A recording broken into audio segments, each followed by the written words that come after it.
Hello everyone, welcome back to our channel, Tech It Simple. In today's video, I'm going to show you how to log into your Costco employee account. So, without further ado, let's jump right into the video.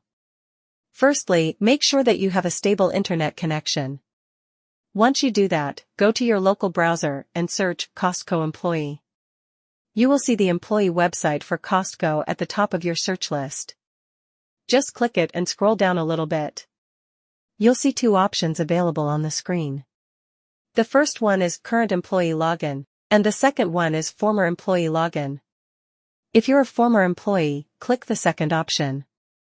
But for now, I'll click the first one. After that, you'll be redirected to the login portal of the Costco website where you have to enter your username and your password. In case you forgot your password, you can click Trouble Signing In and resolve the problem.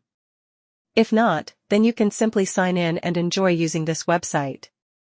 That's it for today, guys. If you find this video helpful, then make sure to give it a thumbs up.